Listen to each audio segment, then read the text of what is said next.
বুট পোলাও বনাবলৈ মই অলপমান বইল বুট ল'লোঁ, অলপমান জহা চাউল ল'লোঁ 1 টেমা, আৰু এটা আলু মই এনেকৈ কাটি ল'লোঁ, আৰু অলপমান বুট দালি, কেঁচা বুট দালি তিয়াই থৈছিলোঁ, এনেকৈ জহা চাউলখিনিৰ লগত মিলাই ল'লোঁ। আৰু মই ল'লোঁ এয়া এটা ডাঙৰ গোটা পিঁয়াজ এনেকৈ মিহিকৈ কুটি ল'লোঁ, অলপমান লং ইলাচি খুন্দি ল'লোঁ, আৰু অলপমান 1 চামুচ আদা পেষ্ট ল'লোঁ। তেল গৰম কৰি মই এতিয়া ইয়াতে পিঁয়াজখিনি দি দিলোঁ, আৰু পিঁয়াজখিনি মই অলপমান হাফ ব্ৰাউন হোৱালৈকে ভাজি ল'ম।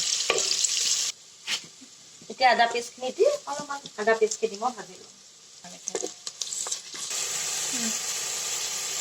আৰু এতিয়া মই ইয়াতে চাউল, বুটৰ দালি গোটেইখিনি একেলগে দি দিম।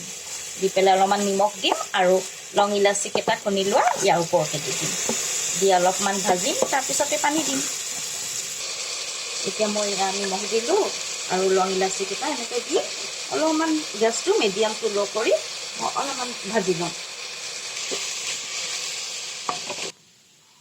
এইখিনি ভাজা হৈ গ'ল, আৰু এতিয়া মই ইয়াতে পানী দিছোঁ এনেকৈ, আৰু পানী দি মই 2টা হুইচেল মৰাম, তাৰপিছতে মোৰ বুট আৰু বুট দালি পোলাও ৰেডি হৈ যাব। মোৰ বুট পোলাও ৰেডি হৈ গ'ল দেই, আপোনালোকে বনাব।